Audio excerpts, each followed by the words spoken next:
Hi, everyone, and welcome to today's Community of Practice for Schoolyard Forest. We're excited to have you. So my name is Mikaela Randolph. As I mentioned at the top of the call, I'm joined by my amazing colleagues, Allison Torres, who is our operations manager, and Laura McKenna, who is our senior program manager here at Green Schoolyards America. They will be providing some backbone support, making sure everyone is able to have an enjoyable experience today. So if you need us, you can tag any of us in the chat and we'll be happy to support you. And thanks again for joining us today. Without further ado, I'm really excited to feature our guest speakers here from Miami-Dade County Public Schools. First and foremost, I'm happy to introduce our dynamic speaker, James Duncan, who serves as the chief of Miami-Dade County's Urban Forest and Tree Division. Having grown up in Miami, he has a passion for tropical plants and implementing reforestation strategies within Miami-Dade County's urban areas. He was named 2025 Changemaker of the Year by the Miami-Dade County Public Schools Green School Program, which is super exciting. And James has cultivated a really nice panel featuring Carmen Monge, a magnet lead teacher at Airbase K-8 Center, Jane Gilbert, former chief heat officer for Miami-Dade County, and Marc Gauthier, teacher of agricultural science at John F. Kennedy Middle School. So without further ado, I'm happy to turn it over to James and his team to share more about their work. Good afternoon, everybody. I'm going to put my slideshow up, and I cannot recommend enough the Ed Fund Food Forest lecture. I saw it, and if today's lecture is half as good, I would have done really, really well. All right, so Miami-Dade County Public Schools and County Government Partnership Tree Canopy Project. Before I get started, so today we're going to cover the context for the work that we've been doing here in Miami. We'll share some experiences for successful tree canopy projects. I'll walk through some of the training modules at schools. We'll have spotlights with some amazing panelists. And then the last portion of the lecture will be about how the school system here has helped the county preserve imperiled forests and endangered species. But before I start, I'd like to start with a land acknowledgement. The work we are covering and the natural resources we will be discussing occur on the traditional and ancestral lands of the Seminole, Miccosukee, and Tequesta people.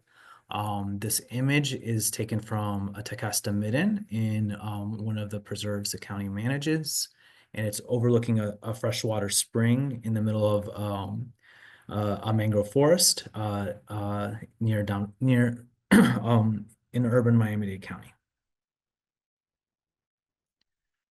So tree canopy for the local government and for the people that live here, it's really, really important to us. We've had a 30% tree canopy goal since 2006. This year, the county released the urban tree canopy plan.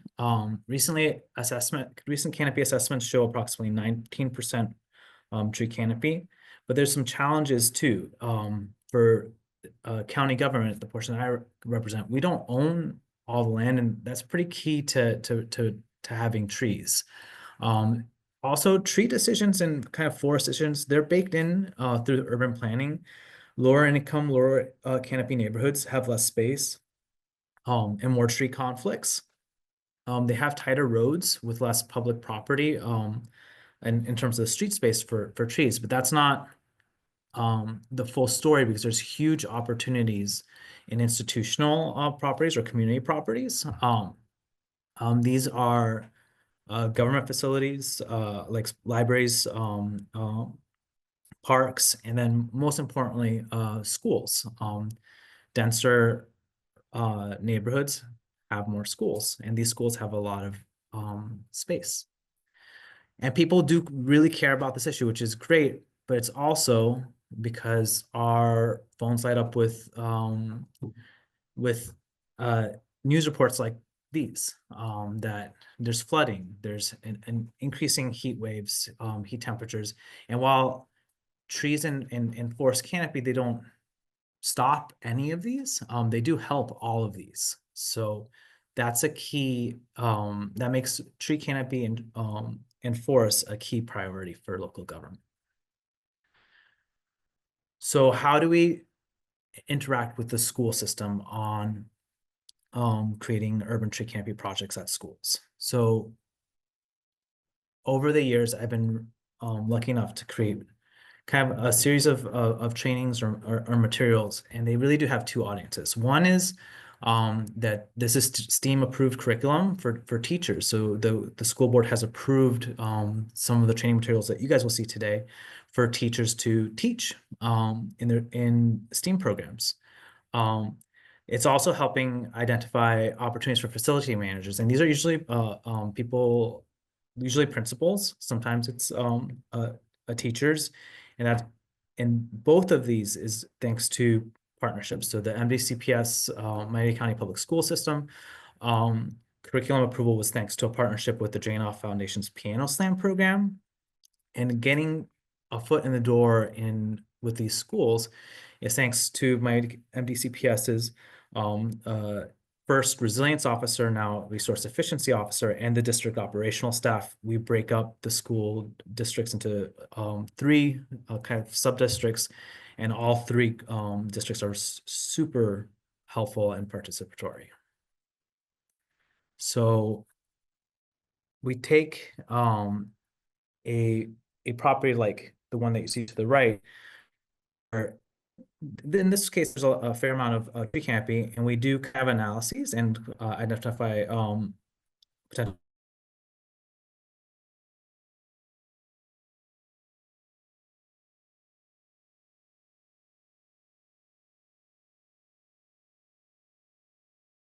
So first thing we ask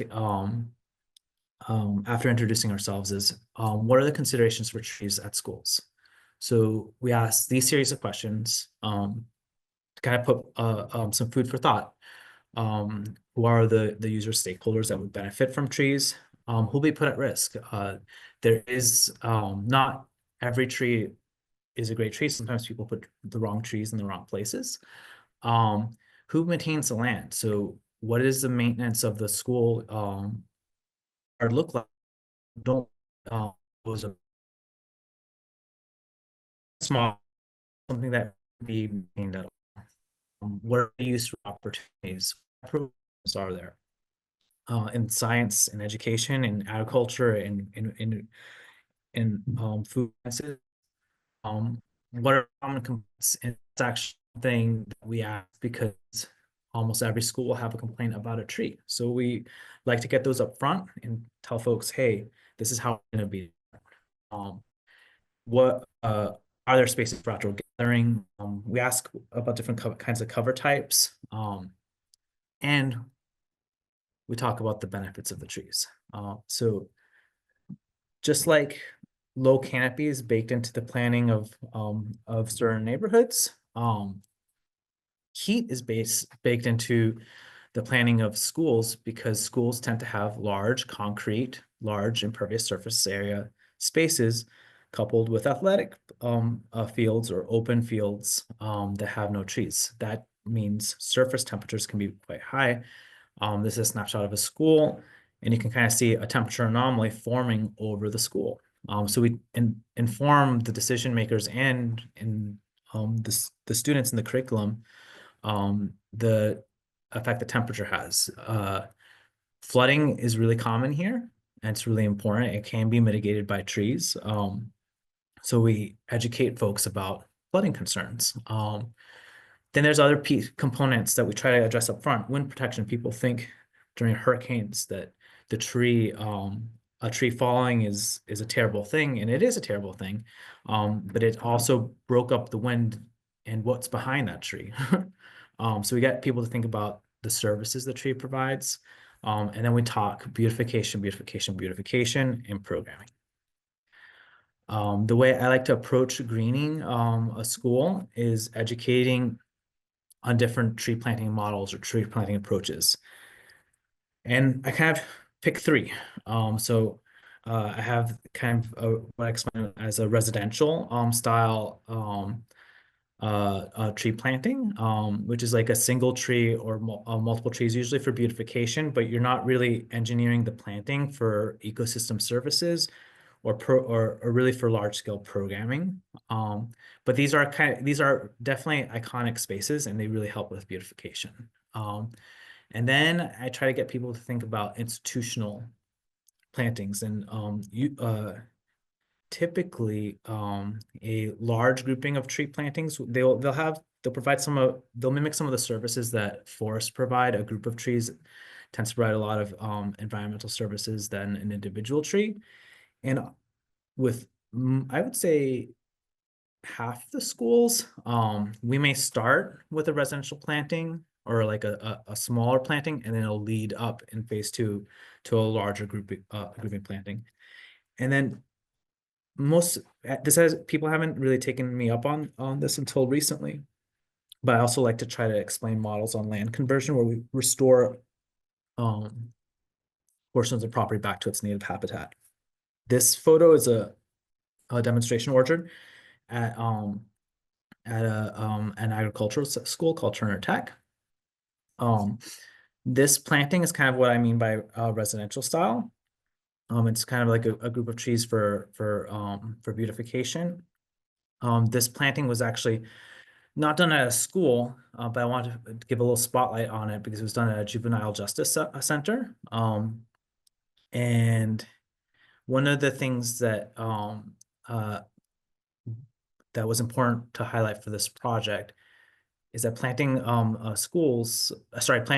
trees in kind of high security environments has a lot of challenges, but there's resources that I didn't even know that, and I forgot who introduced me to these people, but I ended up reaching out to professors at Iowa who had a lot of experience planting trees at high security facilities.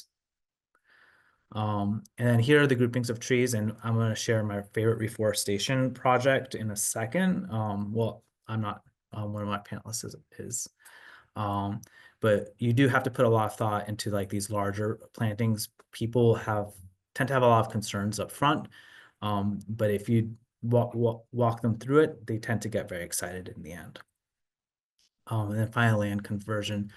Most of our habitats are dependent on rock or water, and sometimes the school properties have destroyed rock and the water is in a canal or drained off somewhere. So it's a little bit challenging to implement.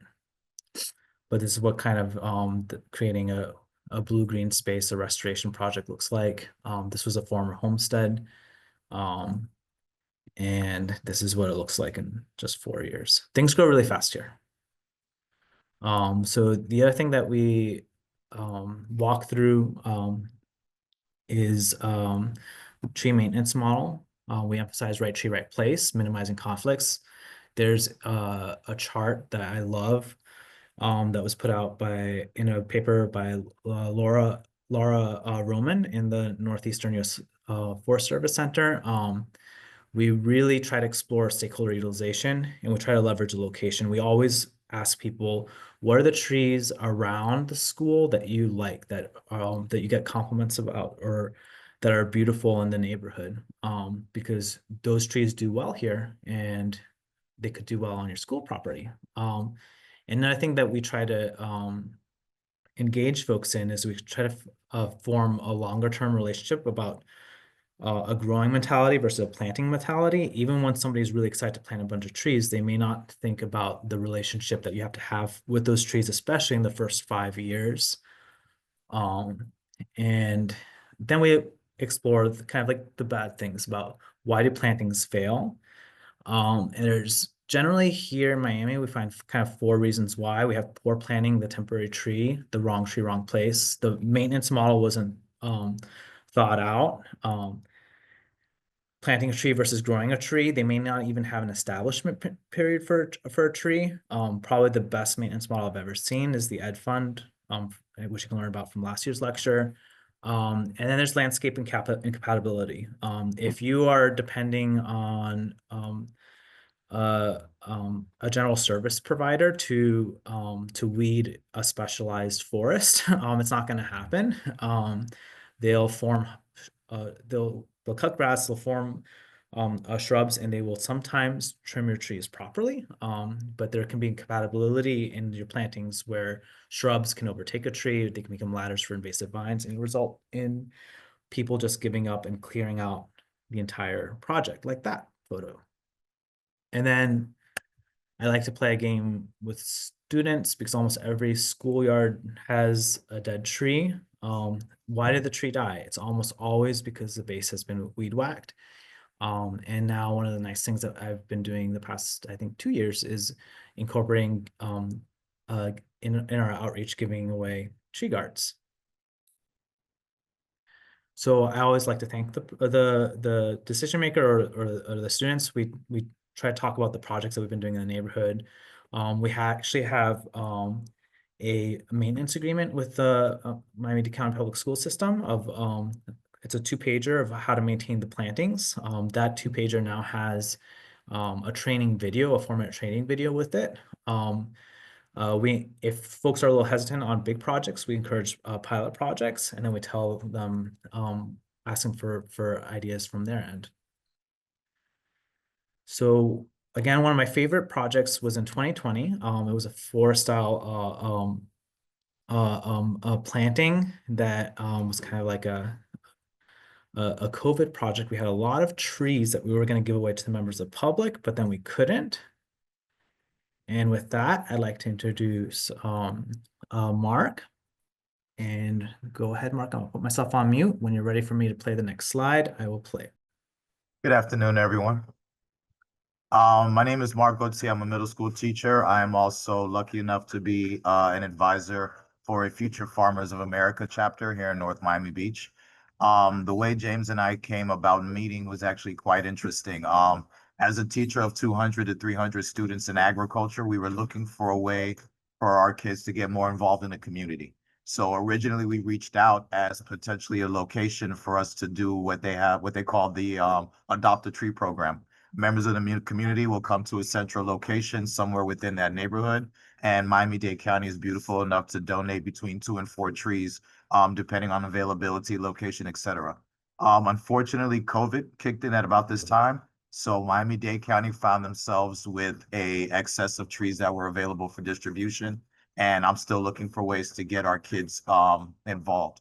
So eventually, we came up with the idea of planting these trees on our campus. We are in North Miami Beach, which is a very urban center. There is absolutely no canopy coverage on that field whatsoever.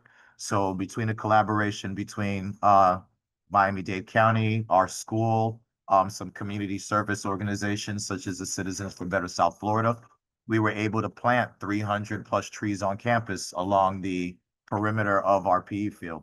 So you're looking at the somewhat grainy video. Students helped me put this together. This is what the trees are looking like now. When we first received them, they were about 3 to 4 feet tall. We planted them about 10 to 12 feet apart, anticipating the need for maintenance in the future. I'll talk about that in a second. And as you can tell, most of the trees are still maintained. They are trimmed on a regular basis. It's a regular project that we do as part of the class. And I can tell you from practical experience, 5 years later, our students are coming back from PE, thumbs purple from the mulberry plants that we planted. They're constantly under the trees. It's part of what they, do during that time now. So we kind of changed the face of the way that PE looked at the time. Some of the challenges that we faced, and I think most school teachers face when we're trying to do these collaborations with non-for-profits and the city, is the longevity of the project and the maintenance.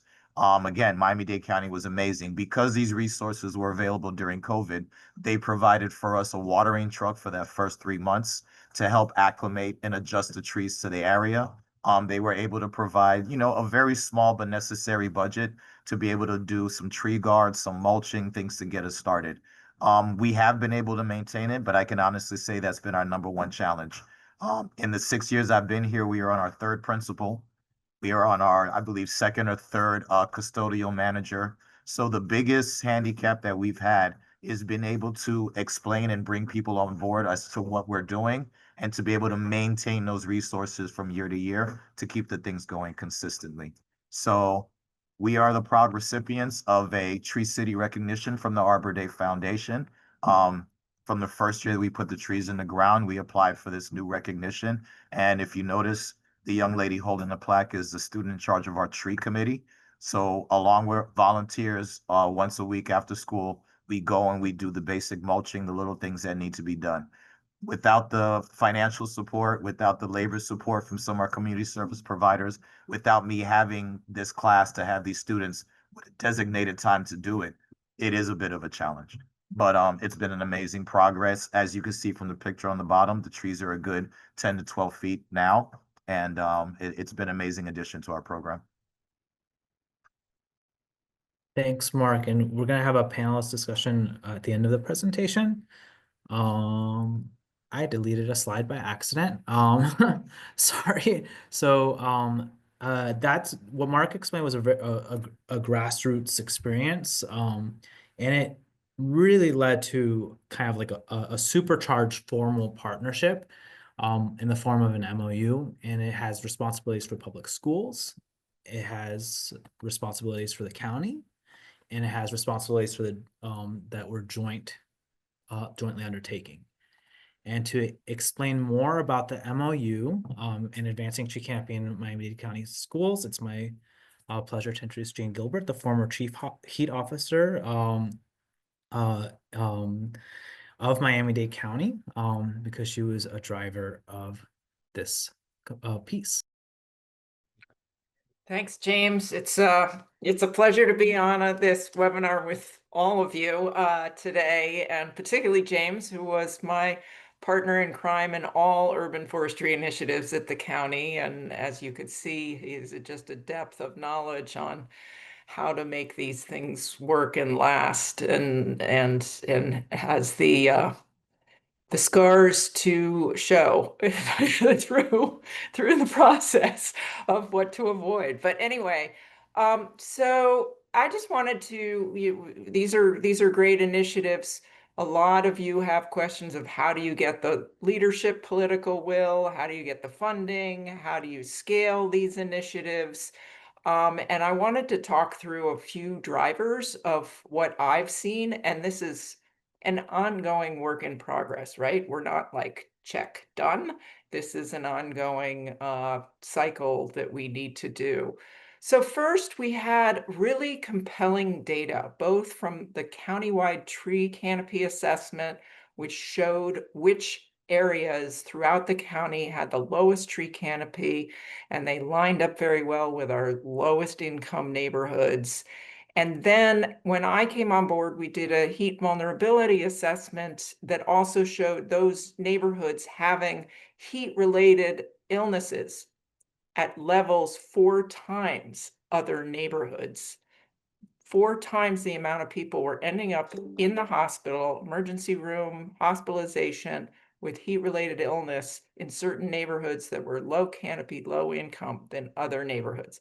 And so compelling data. The next is advocacy, a group of faith-based organizations focused on social justice called People Acting for Community Together, PACT Miami, decided to take, they'd historically worked on juvenile justice issues, on housing. They'd never picked an environmental issue before, and that they decided to pick urban tree canopy as their social justice issue, or one of them, for that year, and advocated hard with both our county commissioners and mayor and the school district to address and prioritize tree canopy, tree planting and tree preservation efforts in these low canopy, low income areas, and to get the school district to form a MOU with the county.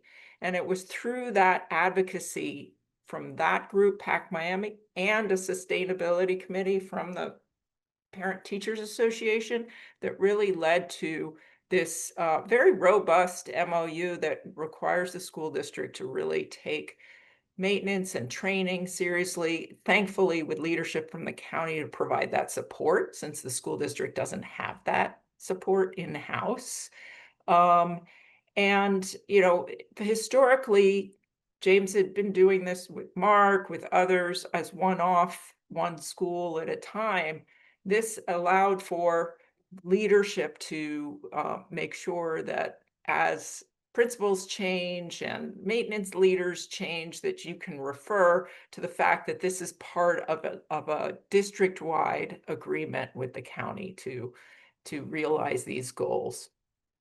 The third was leadership. So we had a mayor at the county, we have a mayor at the county that cares deeply about our climate resilience, our areas of inequity, and trees and nature in general. And so she was very much solidly behind the MOU and this. She appointed me as a chief heat officer. I was involved with a clean energy task force that the Parent Teacher Association at the school district put together that led to the hiring of the chief sustainability officer at the county. So there was great leadership. And then I'll just talk about collaboration. So James has been working, as you can see, with the schools for quite some time, has developed a great amount of experience and relationships. We also have several nonprofit partners, several that have already been mentioned today. You've heard the Education Fund, the Dranoff Foundation, Citizens for a Better South Florida, but also we've partnered with Dream and Green and Fairchild Tropical Gardens. So there's been, those are critical in actually being more nimble and getting things done. Sometimes when you're just dealing with too large local government structures, it's harder to have flexibility in funding and generation of volunteers, et cetera. That collaboration with the nonprofit partners is just critical to the success that we have had to date. So with that, I'll turn it back to you, James. Thanks. Thanks, and we're actually gonna turn it back to all of you all, and I have the chat, this is a two-part discussion. So now's a good time to talk about trees and partnership and the canopy projects, and we'll talk about the endangered stuff in a little bit with one of our other panels. So if you guys want to ask questions, if not, I can read from the chat. Yeah, sorry, there are quite a few questions from the chat, lots of interest. Thank you already for sharing what you shared with this audience. So one, lots of folks clamoring for that MOU. It seems very simple and yet collaborative. So I think, if you are able to share that, that would be amazing. And then there's a couple of questions. So how can students and teachers be involved with collection of data, analysis, and communications for making a compelling case for their own schools? So I would say it's hard to make the connection, to be completely honest. In the next section, we're going to talk about probably the best example that I know of. Jane, I don't know if you want to mention a little bit about the heat study at schools. We do have a partner called Fairchild that does Connect to Protect. Well, actually, it's not called Native Plant Network, and that connects our biodiversity hotspots together through the urban landscape. That's another good example. But I think a better one for this question might be for you, Jane. Sure. So we partnered with Florida International University on placing some sensors and having the students monitor the data for areas that were under tree shade. We place, they're called I-button sensors. They're very cheap, and you can collect data over a few months and then download it and see which, and then you could put areas, in a playing field with AstroTurf, or in just a regular field under a lovely picnic here with tree canopy, like where Mikaela's background is right now. And the students can then assess and then what the difference in temperature is in those different areas in their own schoolyard, and communicate that to the leaders and with the teachers. That would be the best. I can share the overall shading date initiative document that was created, that was worked with not just in schoolyards, but in public areas as well. So I'll get that and put it in the chat as we're talking. Yeah, I Mark, that you, sorry, James.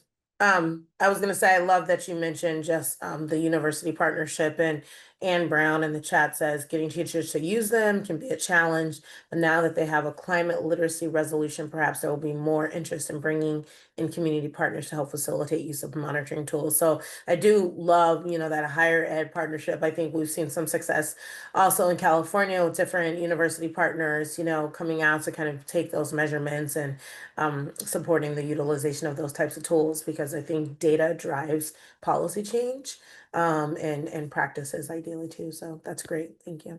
Go ahead, James. I was just gonna say that Mark has a lot of really cool projects at his school, and I don't know if your cool projects led to the change, but I mean, I was really impressed by them. So I don't know if you want to mention a little bit about some of the ways you've been activating the landscape.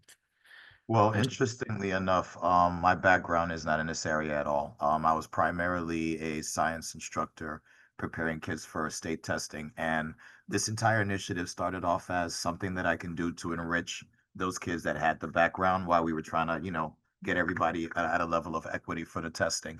So a lot of this became identifying programs that already existed. University of Florida does offer a lot of them, and basically bringing those into the schools. Most of the principals that I've had to deal with, especially in this day and age where we're competing with charter schools, private schools, these type of initiatives are what helps to make us stand out from other schools. So most principals appreciate it from that point of view. When it was ideas that I came up with, it was a little bit hard to get that support. But if it was a University of Florida sponsored project, Debbie helped me tremendously when I was still on the elementary level with the education fund. Coming in with these grants, with these programs where there is a curriculum and there is something behind it, facilitates being able to implement it. Now, again, the difficulty is maintaining it once the grant funding is done or that particular project ends. But it's a good way to sell the projects and actually be able, do the initiatives. We've got a raised hand from Beatrice. Beatrice, do you want to ask a question? Take yourself off mute. I can't. Okay. Yep, we can hear I you. wanted to know, how did you go about, after you got the funding, choosing the curriculum to teach to the teachers as well as to the students? So the curriculum component, that came, we have a program, a STEAM program here called Piano Slam, put on by the Jane Autry Foundation. They covered Jane Gilbert, I think 3 years ago, right, Jane? And Jane brought me in and almost just like as an accent, like, here I am carrying a tree, bringing them to schools. And they were like, oh, that's really cute. So I had in a previous capacity with the county tried to get certified certified materials to teachers, including art contests or science contests, teaching materials, and I always hit kind of a wall. So I was pretty familiar with that wall already, and I was like, the biggest thing that you guys can do for us is if we can roll out what I provide you as sanctioned curriculum for STEAM, and they did that for me. And I don't know, Jane, if you want to add anything. No, I mean, I think there are we have worked with different nonprofit partners on curriculum, like Dream and Greens created some curriculum around urban heat island and how to do those kind of sensors and assessments.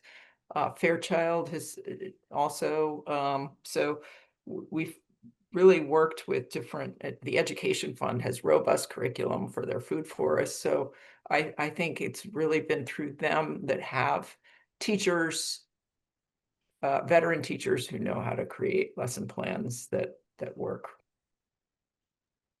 Well, I'm a garden educator, so I don't, go in as a teacher, but more as a garden educator. And someone just asked a really interesting question, which I'm concerned about too. How do we go about teaching it to disabled students as well? Because I want to work more with that area as well.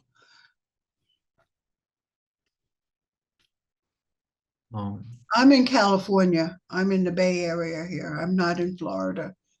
we're we're pretty testing oriented. So the material that you guys saw that was provided was it was a series of PowerPoints and a series of reading videos and news articles. And then I would have during that year that I did piano slam after the year that Jane did it, I had three teacher trainings.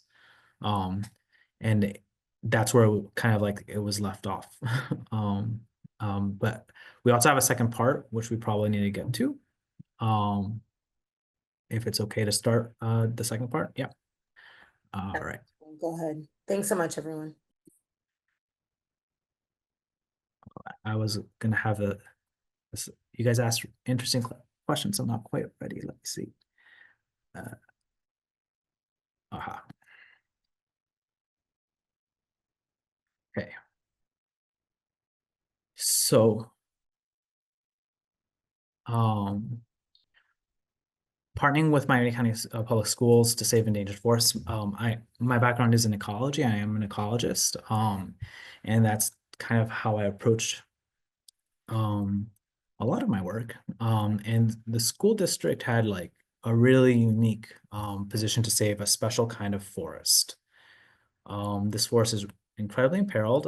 So in the gray to your left, you can see the extent of the forest overlaid by our urban area. And the green is what's left. It's almost completely gone. There's some low-lying portions of forest in the national parks. But other than that, it has been pretty eliminated. And with it, there's been a high rate of extinction. These two butterflies to the right, they were declared extinct 10 years ago. We have 4 other endangered butterflies. One of them is probably extinct, and the other one, we're pretty sure is extinct. So this is a front-facing part of the biodiversity crisis that we're experiencing, that we keep losing our species here. And it is on a lot of these species are associated with the pine rockland. So it's a globally imperiled habitat. It's the second rarest upland habitat in the world. The county government has an actual hub for you to learn about this kind of forest. It's only found in South Florida and a few Caribbean islands. It is a forest with high rates of speciation. There's a lot of species that pop up in it. Some of them are some of the species are so closely related that they're just off. One species on one side of the street, the other species on the other side of the street. And they have a high rate of endemicity. They're found here and nowhere else. It is a forest in a karst rock formation. So if you're an ecologist with a lot of restoration experience, you would know that that is a big problem, because ecosystems that depend on karst, that tend to evolve on karst rocks, tend to need an intact rock formation to survive. And if that rock has been impacted, it becomes very hard. The remnant pine rockland is hyperfragmented, and that's not hyperbolic. It is an ecological term to say that it no longer functions. So what's in that school board MOU for pine rocklands? We have this huge challenge that we're rising up, but it was part of the MOU, and this is it was a joint responsibility, which I really liked. And it says that both parties shall continue to prioritize the acquisition of environmentally sensitive property, i.e. pine rocklands, owned by the school board, by our agency for preservation and perpetuity, and that the footprint of these lands should count as tree canopy. The canopy is very open, so sometimes people say, hey, that's not, plant more trees there, and that's not what an ecologist would want to see happen there. And at locations that have both existing schools and patches of environmentally sensitive areas, the parties will endeavor to collaborate. And that collaboration has been wonderful. So the forests become the classrooms. We have a really robust calendar where we invite folks to come and restore the forests. This is ecology magnet school. planting, I think we planted like 700 plants that day.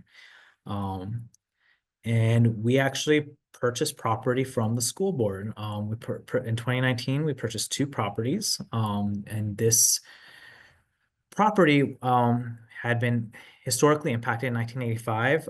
About 2 acres was used as a dump by the county in the northeast corner. And then after Hurricane Andrew, we had extreme impacts to the south, where for about 12 years people had been dumping the southern part of the property. And a year and a half ago, it looked like this. There's a whole, like that green monster that's really, really bad. There was an encampment in the middle, and then this was all kind of imperiled. And what we did for the past couple of years is we turned this wall of invasive non-native plant vegetation that was highly flammable and had a lot of impact to the nearby neighborhood. We turned it to this. So that's this sidewalk is that sidewalk right here. It is an open space undergoing intensive restoration. We scrape down to bare rock, we plant little islands, and we try to burn it. And that property, it's a school board pineland. Here we have school leadership from a next door school, which we're about to hear from. We have a school board member, we have county leadership, and we have previous teachers along with kids. And that leads me to introduce Ms. Carmen Monge, the lead magnet school teacher at Airbase K through 8. And take it away, Carmen. Hi, everyone. I'm at the airport, so if it gets too loud, please let me know. But I could not pass up this opportunity to kind of tag in and see what this forum's all about, and anything that I can do with James, I'm in. Our relationship at Airbase K8, we're a magnet school for international education. The environment and being global citizens and taking care of the planet is part of our mission statement. So we make sure that ecological responsivity is part of the things that we impart in our kids. Like James said before, we are very actively engaged with 2 programs here in South Florida that Jane mentioned, the Fairchild Challenges and Dream and Green. And I feel that, James, that's very, very integral in our ability to implement these green initiatives K through 8, because many times the teachers find it difficult to squeeze things that are supplemental. However, it has become part of our standard curriculum. Yes, we participate in Fairchild and in Dream and Green. So when those activities and even the tools, that the measuring heat tools, and when it becomes part of that program, then it's almost guaranteed that my teachers will be interacting with that. So about 7 years ago, I was in the classroom and I had a few other teachers. We started interacting with students from Florida International University, and they would come to our school and do lessons, but they would venture over to the area, James, where the Pine Rockland is now, and they would tell us about bats and butterflies and all kinds of amazing things that were happening there. And that is when our school started planting the seed and talking to everyone that we could about why can't that be an extension of our campus? Why can't that be part of our school? And I think that just thankfully, with all the hard work that people like Jane and people like James do, eventually the school board, and I don't know exactly who's on here from Dade County School Board, but I am just telling you that it is impacting my teachers, my students in such an incredibly positive way. It's like a dream come true for my teachers.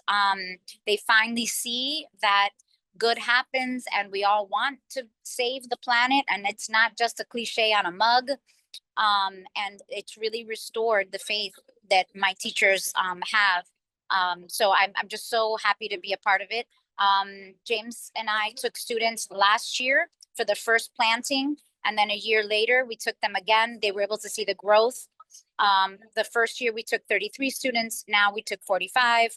And just seeing those students that immediately put their hands in the soil and started replanting, and others told me, Miss Monge, my mom doesn't let me do the plants, or I've never been in a pine rockland before.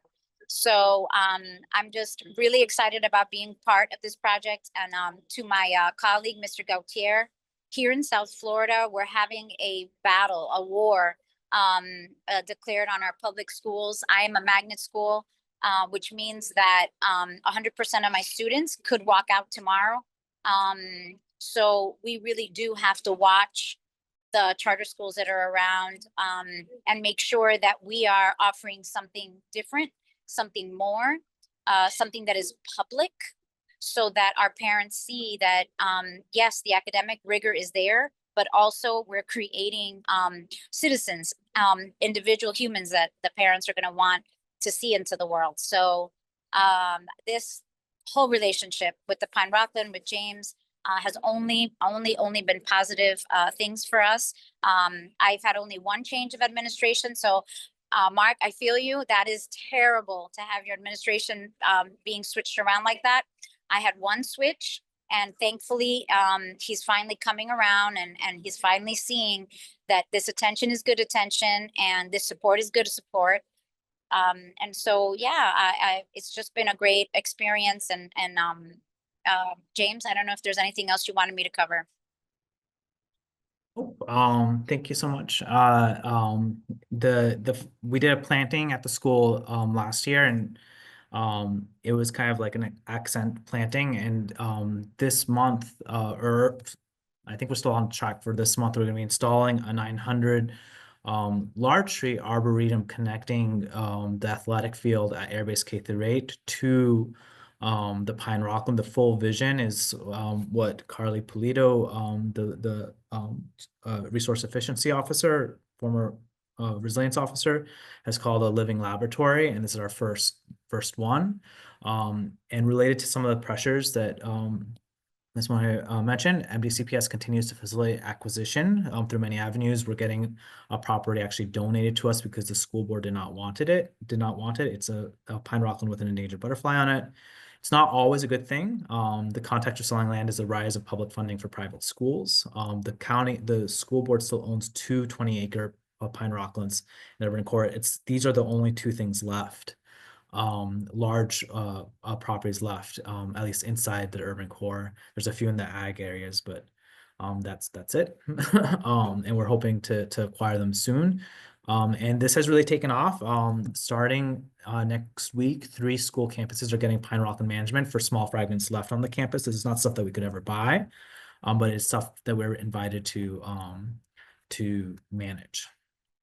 And that was the end of part 2, and now we can do a little discussion, and Jane and Marc, you can join us, of course, as well. I just want to take a moment to say just huge gratitude, because for the educators, especially Mr. Gauthier and Ms. Monge, I think, you all are getting so much love in the chat, and just really appreciating the inspiration that you all bring to your students every day. To be an educator is not an easy job on any day. And in our current climate, kind of attacks against education in so many different ways, and funding cuts and everything, it's, only makes your job that much harder and more vulnerable. So I just want to appreciate you so much for what you're doing and the passion that you bring to your students. Quickly, I just wanted to reiterate on something that Carmen was saying. Thank you. It is definitely a passion project, getting these things done at school. Someone mentioned a question earlier about, I guess, the time and the availability for the students to be able to do this, and I've been on both sides. It's been after school projects where we try to squeeze everything into that one day a week, maybe an hour or two. But having the advantage of being an agriculture teacher now, where we could designate a block of time for that, really does make all the difference. But I think the number one factor in the success of these programs is the passion of whoever that lead person is, which is why selling it to the district, selling it to the new principal, is such a big deal. It's the recognition of the passion in that lead that allows them to give us the leeway to be able to do these things. So thank you for that.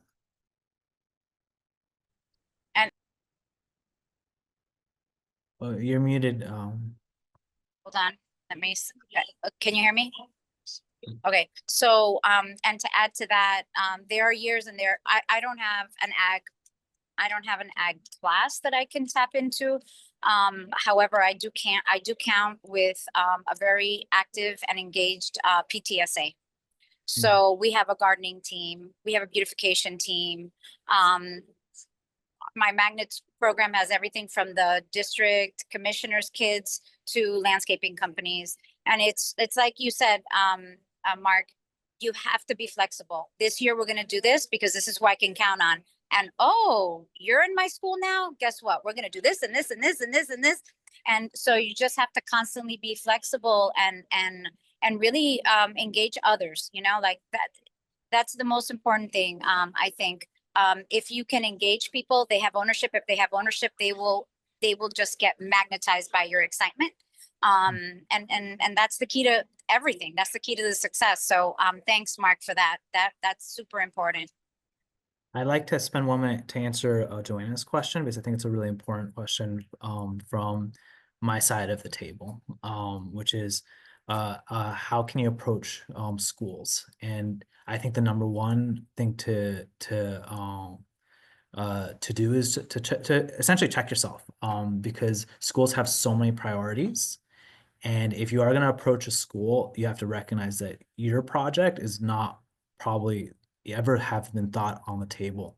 So that doesn't mean that it's not possible. All that means is that you have to do the work. It's really on the outside person to do the work. And this ties into the funding. So sometimes when I was advocating for disbursements of environmental mitigation dollars to go towards schools, people would always ask me, well, what's the school going to do? And I would be like, educate the kids. And then I had to educate people like, hey, we're providing the trees. That's a lot cheaper than property. But these are the ways that we're going to try to ensure that this is a good investment through the management plan, through the MOU, through the training videos, through the multiple levels of buy-in. And I just want to answer that question. Thanks, James. I actually saw that question too and was going to elevate that for you. I do have this one question, and thank you, Joanna, for answering it. I know we're getting towards the top of the hour, so I just want to respect people's time. But if you have some time to kind of engage in the chat, then I definitely invite or want to stick around and engage with our panelists, I should say, then we welcome you to stick around and we can keep the meeting open for a little bit longer.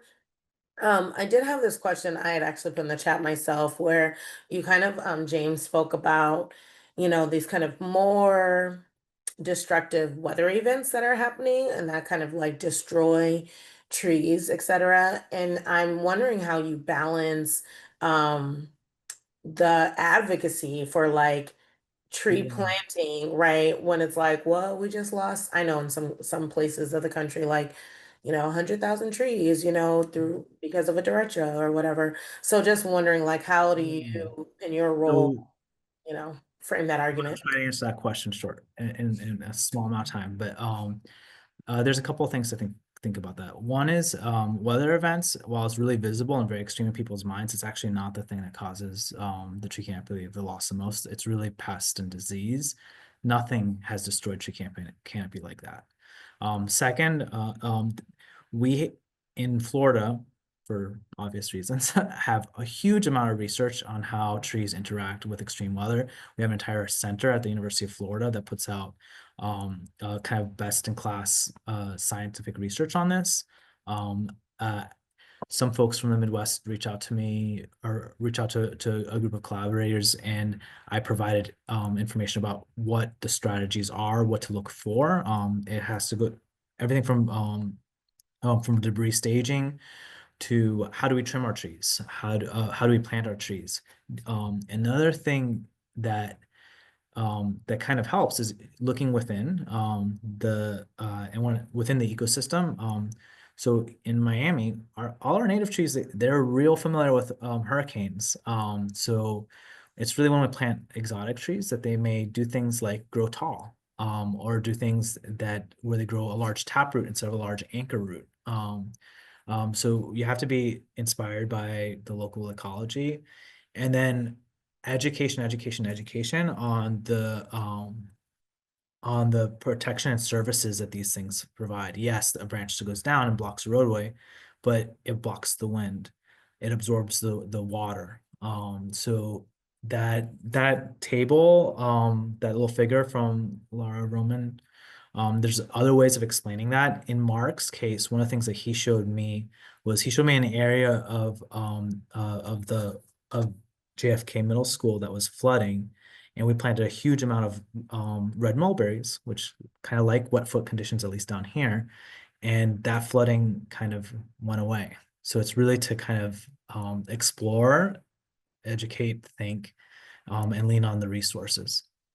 Thank you so much. I really appreciate just you sharing that understanding.